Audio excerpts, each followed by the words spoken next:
Getting a reality check from his daughter, spurning a honky-tonk for a gym, and learning from a man who trained James Bond himself. While being an actor and a country music superstar is nice and all, Tim McGraw might say that his abs are one of his greatest accomplishments.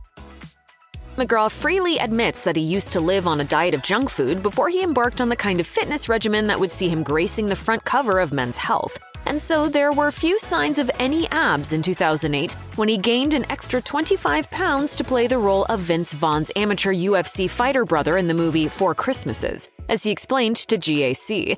The funny thing about this movie was it was an amateur UFC cage fighter, and you see him on TV and they're all cut and muscular, but I thought this guy is a redneck amateur, so it's not going to be guys that look like that's back there doing it. McGraw admitted he was a little perturbed when he got ready to face off against his co-star, actor-director Jon Favreau, who'd gone in the opposite direction, as McGraw recalled. So I show up and I'm the fat guy on the set.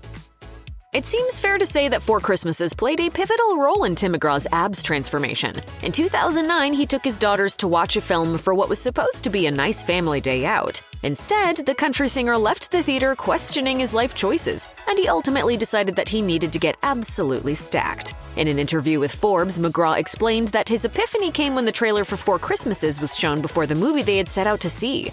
And my face is the first thing that came on the screen, on a 100-foot screen, and it was pretty swollen at that time. Apparently, McGraw's swollen face didn't escape his daughter's attention, as he recalled. My face popped up on the screen and my oldest daughter looked at it with her eyes really wide. And she looked at me and said, "Geez, Dad, you really need to do something." Taking the young Gracie McGraw's slightly derogatory advice on board, McGraw subsequently hit the gym the following day, and it's practically become his second home ever since.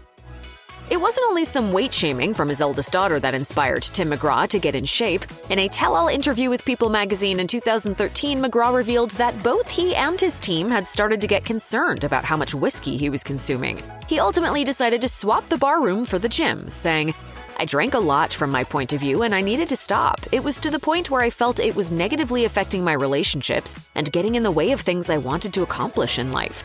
A lot of things professionally were going on in my life, personally were going on in my life. I was using that more as a crutch to get past some of those things instead of dealing with them. The country star subsequently dedicated 2 hours every day to his gym routine and showed off all his hard physical work by posing shirtless for the magazine. He added, "Working out is a great way to go out on stage. When I hit the stage, my adrenaline is going and I'm ready." Want to get rock-hard abs like everyone's favorite ripped 50-something country singer? Well, where better to start than the gym co-founded by Tim McGraw himself? Committing himself even further to the muscle man lifestyle, the singer joined forces with Snap Fitness to launch a flagship club, TrueMav Fitness, in Nashville in 2019. In a press statement about the venture, McGraw said, "These gyms will help folks who are short on time find their fit. They're encouraging communities that support people who are working toward their own fitness goals." When asked by Forbes why he didn't follow in the footsteps of peers such as Luke Bryan, Blake Shelton, and Jason Aldean by opening a honky-tonk bar, McGraw argued that this wouldn't have fit with his personal brand, saying, "I wanted to find something that really took what we did on the road, how we worked out on the road. And I guess the principles that we have for preparing ourselves for a show, we wanted to take that into a gym." The honky-tonks and stuff, which is fine and good and great, it just didn't seem true to who we were. Having shown off his six-pack for People magazine a year earlier, McGraw then got everyone hot under the collar once more in 2014 when he posed for the front cover of Men's Health. And from the photo shoot he did for the magazine, he appeared to have an eight-pack. The singer explained his dramatic transformation from dad bod to muscle man, telling the magazine, "I'll be the first to admit I take it to extremes. I'm not one of those people who can sort of half-ass something." And McGraw further proved that by carrying out a full workout during the photo shoot. The multiple Grammy Award winner tackled everything from high box step-ups and alternating battle rope arm waves to plyometric push-ups in only a pair of cut-off sweatpants. And while most of us would collapse from exhaustion after such an extensive routine, the country singer seemed to barely break a sweat. In 2005, McGraw scored another U.S. country top 10 hit with a track titled "Do You Want Fries With That?" While the Nashville favorite may have answered yes to that question at the time, he's now more likely to swap all that calorific potato goodness for what many of his more hell-raising peers would class as rabbit food. In an interview with New York Daily News, McGraw revealed that his diet had been just as instrumental to his eight-pack transformation as his time in the gym, saying, It's almost anti-country singers, but one of my favorite things is a kale salad with all kinds of things in it. Walnuts, pumpkin seeds, Parmesan cheese, olive oil, lemon. While he maintains his overall healthy diet, McGraw hasn't entirely been able to give up junk food, as he told Yahoo Health. "I'm sorry, I have to have a cheeseburger. The thing is, though, you do it occasionally, and we really enjoy turkey burgers now. That's become a big part of our routine instead, but every now and then." You may have seen Tim McGraw posting several pictures of his ripped physique while holding up his latest spearfishing catch. In 2018, for example, he celebrated the new year by showing off a 33-foot hogfish during a stay at his and wife Faith Hill's vacation home in the Bahamas. And a year later, he took to Instagram once again to proudly display a yellowfin grouper he caught during a 36-feet underwater free dive. In an interview with ET, the country star revealed that it's this particular pastime that has helped him to maintain his muscular body, saying, "Spearfishing is one of my passions. I love doing that, and so really the music thing is secondary for me. I just want to be in shape so I can do spearfishing and dive deep." It could be argued that McGraw enjoys his hobby just a little too much, though. In 2011, he suffered 2 stress fractures in his foot, acknowledging on Instagram that he'd overexerted himself while playing beach volleyball and, you guessed it, spearfishing. As well as making millions of fans across the world swoon over his physique, McGraw has another motivating factor when it comes to hitting the gym, and it essentially boils down to staying alive for his loved ones. In a 2019 interview with ET, McGraw acknowledged that his earlier rock and roll lifestyle had left him worried that he might not be around for as long as he'd hoped, saying, "My family is counting on me. I want to see my kids grow up. I want to be able to spend time with my grandkids. I want to take them diving and spearfishing, all those things that I want to do with my grandkids." The singer went on to admit that he felt that he was letting down those who counted on him, and in order to achieve his goal of having a long career, he needed to continue to stay in shape.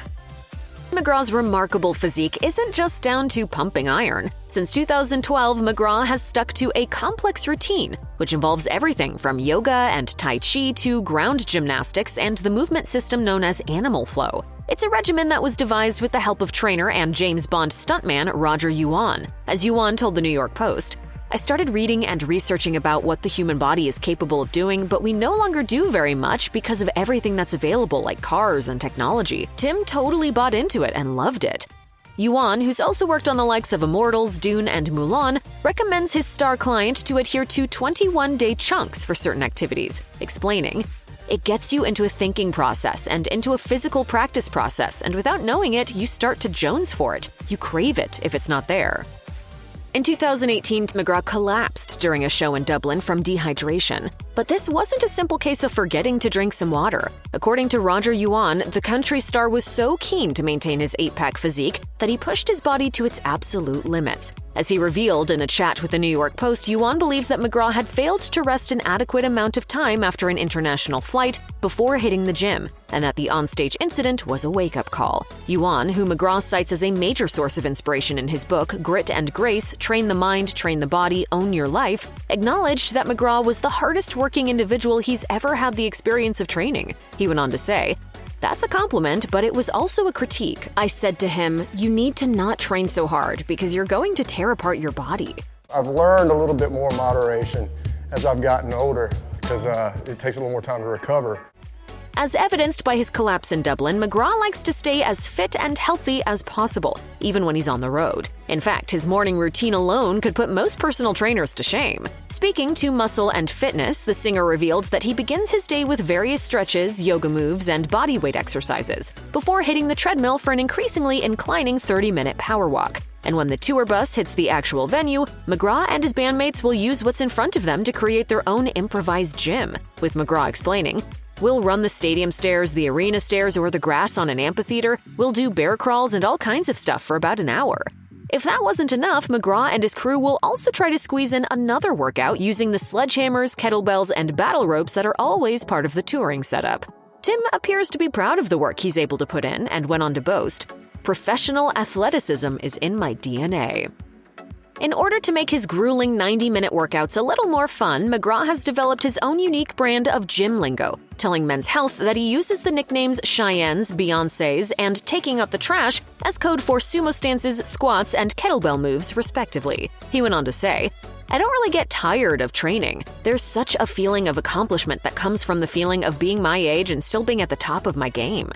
The way McGraw has described one of his favorite exercises can also be applied to his general post-exercise mental well-being, saying, "This workout is my meditation. It frees things up in your head so you can get the trash out for a little while." Tim McGraw has no fewer than 11 CMA awards, 29 US country chart number ones, and one of the biggest-selling country music tours of all time to his famous name. And yet, judging by his 2019 interview with Men's Health, the singer is perhaps most proud of his rock-hard abs. And it turns out that aside from improving his overall health and body physique, his unwavering dedication to the gym also benefited another of his major assets. As McGraw explained, "I use my whole body to sing, my legs, my butt, and having more control over those things makes my voice stronger."